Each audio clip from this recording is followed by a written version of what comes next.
Hello and welcome to Sports Fan Entertainment continuing. The 2020 Sports Fan Entertainment NFL team profiles in today. We are talking about the Miami Dolphins, and I already had a question in the chat. I'm going to be doing these every single day. Not quite. There will be some days you get 2. There will be some days you get 0. I don't think I'll ever do 3. But basically, I'm going to wrap up this entire series by September. Okay, so definitely over the next month and a half, expect a lot of team profiles to come out. The Miami Dolphins today, the New England Patriots tomorrow. But now it's time to talk about the Miami Dolphins. But before talking about 2020, we're certainly going to do plenty of that. Let's quickly recap 2019. Which was a decent year, I guess, for the Miami Dolphins in a lot of people's eyes. This was a team that had no expectations, and after the first, 6-7 weeks, you thought might go 0-16. Some people already had those conversations, and certainly you thought that they were going to be the number 1, number 2, number 3 pick, ended up being number 5. Right, ended up going 5-11 last season, ended up being a decent season relative to expectations for the Miami Dolphins, and I think in large part due to their new head coach, not so new anymore, Brian Flores, the former defensive coordinator of the New England Patriots. This guy came in and he was able to right the ship halfway through the season, but I think you also have to give credit, and I know this is going to surprise a lot of you, but to Ryan Fitzpatrick. Yes, that is right. Ryan Fitzpatrick, I think he deserves some credit as well. Look, the guy played pretty decent down the stretch for the Miami Dolphins. He threw for 20 passing touchdowns in about 13, 14 games. And certainly right at the step from Josh Rosen, who was absolutely awful, terrible. People stopped making excuses for Josh Rosen. Look, I know this Dolphins team was not talented. I know the Cardinals team he was on was not talented. Josh Rosen just stinks. He has no place in this league, maybe not even as a backup. I expect him to be out of the league in 3-4 years. So I think you have to give credit to Ryan Fitzpatrick on the offense. And how about the wide receiver Devontae Adams? This guy absolutely burst on the scene. So also give credit to the offensive coordinator Chad O'Shea for getting more out of Devontae Parker. And Ryan Fitzpatrick now, do not fall in love with him now, okay? Because we saw his last 2 stints, one in Tampa Bay, one in New York. That first year, he's going to look all right for you. He almost brought the Jets to the playoffs. He brought them to, I want to say, a 10-6 record. They missed the playoffs. Most years, you'll make the playoffs at 10-6. So he looked good the first year with the Jets. Next year, he stunk. The Jets were terrible. Looked decent the first year with the Bucs. Next year, had a decent start to the season, and then he stunk, right? So don't fall in love with Ryan Fitzpatrick. I expect him to start this upcoming season and then quickly be replaced by Tua Tagovailoa. Relatively quickly. But I thought I was impressed with what Fitzpatrick did, especially in his connection with Devontae Parker and Mike Gesicki, the tight end. He got in there, did some things as well. The running back was a disaster. They had no running back in Miami. It was ridiculous, and hopefully they improve upon that this upcoming season. So that was a quick look at 2019. We move on to 2020. What was the offseason like for the Miami Dolphins? So offseason recap, you look at their departures, and there's not many departures for this football team. Rashad Jones, the safety, longtime safety for the Miami Dolphins, being the biggest one, and he's still on the market. And all the teams at this point, it just seems like they believe he's done. We'll see about that. I don't think he believes that, and I personally don't believe that either. I think he definitely has a year or 2 left in him. But Rashad Jones, the former safety, he's gone. Offensive tackle Jamarcus Webb, who cares? He started, I want to say, 8 games last year for the Dolphins. They were absolutely replaceable, really backup tackle in this league at this point. Akeem Talib, look, he's had his good years, but he didn't even play last year for the Dolphins anyway. So I listed it as a departure, but he didn't even play for them last year. He was traded mid-season, and he was already injured at that point. I don't even know how that was legal, if you ask me. And then Charles Harrison, I didn't list him, but Taco Charlton. Well, I don't want to say 5.5, maybe 6 sacks last year. But that's literally all he did, okay? And then Charles Harris, this guy was an absolute bust. What a disappointment Charles Harris was. Now, I liked him coming out of Missouri. I didn't think he was a great, pick, but I thought he was a decent pick for the Dolphins in the first round. Awful. One of the worst picks in recent history. Charles Harris, absolutely nothing. I don't know if he signed yet to a different team. An absolute bust in Charles Harris. But we look at the arrivals. How about cornerback Byron Jones, the man pictured there, formerly of the Dallas Cowboys? This guy is one of the most athletic cornerbacks in the NFL, still an ascending cornerback in the NFL, and I'm very interested to see the second wave of his career. You're seeing Stephon Gilmore now become an elite cornerback in the second wave of his career. You could see something similar with Byron Jones under the tutelage of Brian Flores. Look out for that potential transformation with Byron Jones. I know they paid a lot for him, but I think he's going to end up being about worth it. But you always have to be careful with cornerbacks. I think cornerbacks is the riskiest position to pay. I think they'll be all right, Byron Jones, but I'm just telling you, we just see so many bad cornerback contracts over the years. Asante Samuel, Nnamdi Asomugha, so many Byron Maxwell, Brandon Browner. It's just ridiculous. So you always have to be careful. But I think they're going to get a good one here. Now, the rest of the rivals, I don't love any of them. The one I like the most, Calvin Noy. Okay, Calvin Noy, formerly of the New England Patriots. Now, this guy plays mostly left outside linebacker in a 4-3 system for the Patriots. Now, the Dolphins are they're currently employing more of a hybrid, more of a 3-4. So, look, he's going to be rushing the passer a decent amount. And last year, I want to say he had either 5 or 6.5 sacks. And he should find a good role in this defense. And Brian Flores is familiar with this guy, so he should use him, up to his capabilities. Shaq Lawson, I'm interested. I still have faith in Shaq Lawson. He was injured early to start his NFL career with the Buffalo Bills. He had, I want to say, 6.5 sacks last year and really looked like he was finally starting to come into his own. I'm intrigued with Shaq Lawson, but it's not a great signing. Now, Eric Flowers, I don't get it. The guy hasn't put it together. He was overdrafted. The Giants, who need offensive linemen more than anything, said, please leave our football team. You got to sign him for $10 million a year. I didn't love the Eric Flowers signing. I thought that was a desperation signing. I think it's going to prove to be a pretty bad signing. Luckily, you guys have the cap room to spend right now, but it's not going to look good next year. I don't love the Eric Flowers signing. You look at, Emmanuel Ogbah, again, he's giving you 5-6 sacks, but he's not consistent against the run. I don't love it. Jordan Howard, look, at this point, there are so many good running backs in this league. Jordan Howard he's now a below average starting running back in this league. I mean, this is a league where Chris Carson is not a top 10 running back. He's not a top 10 running, not right now. There's so many. Leonard Fournette isn't a top 10 running back right now. So Jordan Howard is now a boy amongst men at the running back position, and I just don't love it. You had to get somebody, and you also got Matt Breida, who I forgot to list here, by the way. But, now your running back position it's okay, it's serviceable, but it's not up to par, especially when you consider your quarterback and running back and tight end positions and your offensive line. You look at the draft picks. Okay, so Tua Tagovailoa. Okay, this is my boy. Okay, I've already gone on the record. I think he's going to be better than Joe Burrow as long as they could put the talent around him. He's not going to be better than Joe Burrow this year, most likely. Okay, certainly not going to have the production Joe Burrow will, because I expect Joe Burrow to start at least by week 3, but probably week 1, whereas Tua Tagovailoa will probably be a mid-year starter. Tua might be more efficient, but Joe Burrow is going to have way more production, so that's just going to end the conversation there. Tua I like, okay? Tua is going to give you, the intangibles that you need at the quarterback position, the leadership that you need. He's not going to make many mistakes, not going to turn over the football often, and his deep ball is elite. It's going to be one of the most elite deep balls in the NFL. His touch is just so similar to Drew Brees and Russell Wilson. I'm talking about a younger Drew Brees here. He can still have the deep ball now, but a younger Drew Brees in terms of just absolute accurate and crisp deep balls that are on the money all the time.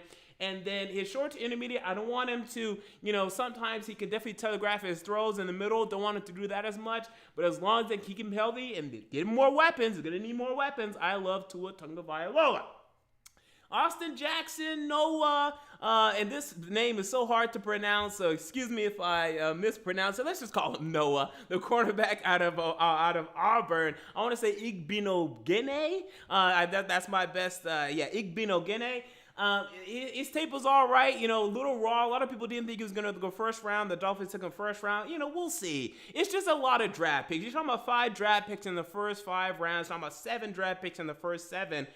In the first 4 rounds, It's a lot. And they're going to rely upon these rookies, as we're going to discuss now, as we move on to the team analysis for the Miami Dolphins. So we look at the team analysis for the Miami Dolphins. What are their strengths? Now, look, I had to pull something out of my butt here, okay? I tried to put strengths relative to not only the team, but also to the league. And right now, I don't think the Dolphins have one positional unit that I would say that is better than league average. I don't believe that. Now, cornerbacks could end up being so. It's not yet, so I couldn't put it there. I ended up saying edge rushers. And the reason I'm saying that is Calvin Noy is going to rush off the edge, right? He likes to play at the left outside linebacking position, the weak side linebacking position. He had 6.5 sacks last year. He's going to come off the edge. He's going to get some more pass rush for you. Shaq Lawson's also going to rush off the edge. Also, I expect Christian Wilkins is definitely not going to rush off the edge, but he's going to provide some pass rush as well, which should open things up for Emmanuel Ogbah, who's also coming in. So I think edge rusher is the one thing that I look at and I say that's strong. The quarterback duo of Xavier Howard and Byron Jones. Okay, I love that. Who else is there? Now again, Noah, the first-round quarterback at Auburn, he should be good. We hope. We don't know. Okay, there's been a lot of late first-round cornerbacks that haven't done anything, especially recently. So I can't just go on the record and say, let me just say cornerbacks. We need to see what this late first-round pick is going to do before I say cornerbacks. But cornerbacks is what I wanted to say. But there's a lot of potential in youth here, right? There's a lot of uncertainty here, and that's a strength in and of itself, right? So I'll give you that. Now, weaknesses offensive line. Okay, you're talking about starting two rookies right now in Austin Jackson and Robert Hunt. Is that his name? The I want to say second or third round pick in this year's draft. You're also starting Bobby Flowers, okay? Eric Flowers. Okay, your offensive line is not good. Okay, that's not even considering the fact that, right tackle right now, James is not a good player in his own right. Jesse James, whatever his name is, or Davis, I can't remember his name. He's a replacement right tackle at this point. I'm not even sure if he's going to end up starting longer than the first couple weeks of the season. Jesse Davis, that's his name. Jesse Davis, the right tackle, played last year, really is not impressive at all. He's going to be replaced to me mid-season. They're going to try to find someone else to put in there. So Robert Hunt, and then Ted Carey, he signed from the Patriots. Look, this guy's actually a decent center in this league, but this offensive line is not good enough. It's an absolute weakness, and it's going to hurt Tua Tagovailoa, and I think it's going to hurt Ryan Fitzpatrick early in the season, which is going to end up putting Tua Tagovailoa in, and then hopefully Tagovailoa can deal with it. Okay, so other weaknesses to me. Safeties. Without Rashad Jones there, I don't like it. Eric Rowe, former cornerback, plays a lot of safety now. Don't love it. Bobby McCain. Safety is not a good position at all for the Miami Dolphins right now. Tight ends. I actually kind of like Mike Gesicki, but he can't run block, and then your depth sucks. Okay, so he's not an elite pass catcher at this point. He's decent. Yeah, he's decent. He's upcoming. We've been waiting for him to come, but he's upcoming. He had like 500 receiving yards last year, but that's literally all you have. So you have a decent pass catcher, and that's it. At the tight end positions, your tight end stink. I could have easily said wide receiver, but I liked what Preston Williams gave you last year, and I loved what Devontae Parker did, and Albert Wilson's still decent depth, so I didn't go wide receiver. Quarterback, I didn't go because Ryan Fitzpatrick played decent for you last year, and I have faith in Tua Tagovailoa. So with that said, we move on to the next category for this video, and that is my 2020 stat projection. So I think we're looking at, again, mid-season for Tua Tagovailoa to come in. I got him playing 9 games, okay? I got him playing 9 games, 2,000 yards, 11 touchdowns, 6 interceptions, 92.0 passer rating. Love the passer rating. You're going to look at the yards and say yards are good. Touchdowns might seem a little low, but interceptions will be low as well. It's going to be game manager-esque. I think they're going to lean more on their defense this upcoming year. They were certainly leaning on their offense, at least certainly their passing game, to really carry things for their entire offense last year at the end of the season. They're going to run the ball more. They're going to rely more on their defense, and I think Tua's going to have more game-managing stats, but you're going to like his efficiency when he comes in. Jordan Howard, I have him getting more carries than Matt Breida, but Breida might get more fantasy points. I'm not drafting either one of these guys unless if I'm in a 20-man league, and if I'm in a 20-man league, I'm putting a gun to my head. So I have him down for 170 carries, 680 yards, and 4 touchdowns, and then wide receiver Devontae Parker, 65 catches, 1,050 yards, 7 touchdowns. Look, Ryan Fitzpatrick forced the ball to Devontae Parker. Now, he came down with a lot of those. Tua's not going to do that. He's going to do it a decent amount, not nearly as much as Ryan Fitzpatrick. He's going to trust more in Preston Williams. He's going to trust more in those running backs out of the backfield. Devontae Parker will not get as many yards as he did last season, but still have a good season and still definitely fantasy relevant. So, we move on to the Miami Dolphins 2020 schedule. Now, this schedule is, I think, about league average, right? You're facing, obviously you're in the AFC East, which is not a strong division at all in this league. In fact, it probably still is the worst division in this league right now, especially with, Tom Brady leaving the Patriots, but now they have signed Cam Newton, okay? And you're also facing the AFC West and the NFC West. Now, the AFC West, I'm not really worried about. I don't think that the Chiefs are the only definitive playoff team out of that division. I think the Broncos will be too, and we'll see about the Chargers and Raiders, but I don't expect it. NFC West, that's more difficult, okay? NFC West is definitely more difficult. Talking about the Seahawks probably being, again, a contender. I think the 49ers will dip a little bit. Cardinals will rise a little bit. Rams, we don't even know, but I think they're going to dip a little bit personally. So they're about league average in terms of a division. So we're not going to go game by game. We just go division by division. What do we feel? And then you guys also, by the way, host the Bengals and go to Jacksonville. So when I look at this schedule, I think about the AFC East. So last year you guys went 2-4 in the AFC East, defeating the New England Patriots week 17, a game they did care about, which was very impressive, and then the New York Jets. I expect you guys to get swept by the Buffalo Bills again. I think the Bills are I want to say the best team in this division. I'm not sure with this Cam Newton thing, but let me tell you this. You're going to get swept by either the Bills or the Patriots. I'm not going to say by both, but I'm also not going to say that you split by both. So today, I'm going to say that the Bills sweep you, but you guys are able to split with the Patriots. It could easily be vice versa, but that's what I feel comfortable with. The Jets, I feel like it's going to be a split. I feel like that's the most likely option. Okay, so let's roll with that. So I'm saying 2-4 again in the AFC East. So we look at the AFC West. Okay, so AFC West and NFC West. Now, NFC West, I don't love the chances here in the NFC West because you're going to the Cardinals. You are hosting the Rams, which is, I guess, your most likely, option here in terms of winning a game. You're going to San Francisco, being the Seahawks. I mean, it could easily be 0-4. Probably 1-3 to me. And then you're also facing the, what is it? What's the AFC? I already said the AFC West. Yeah, the AFC West. You guys are hosting the Chargers. Now, this should be a win. This should be a win. This is a game I look at. I'm comfortable saying this should be a win. This is a game where you guys should step up and win. But, we also have to be careful because, this is the Miami Dolphins we're talking about. You guys travel to Las Vegas to face the Las Vegas Raiders. I think you guys can go and upset the Raiders. That wouldn't shock me at all. So that could be 2 wins right there. But are you guys going to beat the Chiefs? In Miami, I don't think so. I think they go down there, they drink their pina coladas, and they beat you. I'm not really worried about that. And they're traveling to Denver. Forget about it. It's going to be Denver and Denver. So I feel like 2-2-ish there. It makes sense. And then you guys travel to Jacksonville. You guys host the Bengals. Now, I know everyone's going to say these are 2 wins. I don't know. I feel like this is a total split. And you guys will probably beat the Jaguars, I think. I don't have much faith in the Jaguars at all. And they maybe lose to the Bengals. It depends how the Bengals are looking at that point in the season. This is going to be late December, but I think their offense may start rolling at the end of the season. Joe Burrow, Joe Mixon, AJ Green, and they might have too much for you. So right now, I'm saying 10-6. Now, best case scenario, okay? Best case scenario. I said 10-6, I meant 6-10. Okay, best case scenario for the Miami Dolphins, though. If all of these rookies can come together, right? If they can all come together, be a cohesive unit, all these new free agent additions from the New England Patriots, the Calvin Oyes of the world, and Landon Roberts, Ted Karras. Oh, all of a sudden you're getting more out of Eric Flowers, and then Tua Tagovailoa pops. Noah, the quarterback out of Auburn, pops. Austin Jackson is a strong left tackle in this league early out of the bat. Okay, I think the Dolphins could actually be as high as 9-7. You're in the AFC East. You're facing the Bills, who I do like, but look, you can't really trust the Buffalo Bills. The Patriots are on the decline. We'll see how much of a decline, and the Jets are the Jets. Your schedule's not that difficult because you also get to face the Jaguars and the Bengals. If everything comes together, I can see a 9-7 potential playoff team. Worst case scenario, I don't think it's much worse than what I have. I think it's 5-11, assuming you're healthy, of course.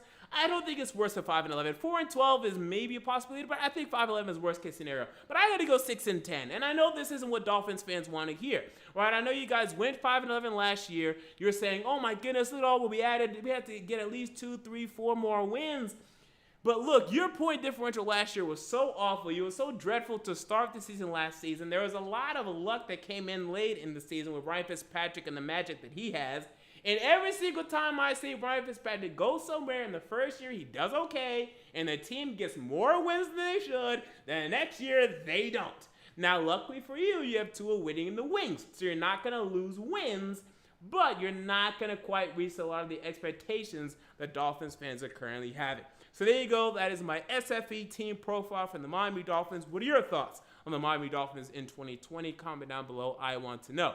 If you enjoyed the video, make sure to like, comment, and most importantly, to subscribe. And until next time, this has been MJ of Sports Fan Entertainment, and I'm out.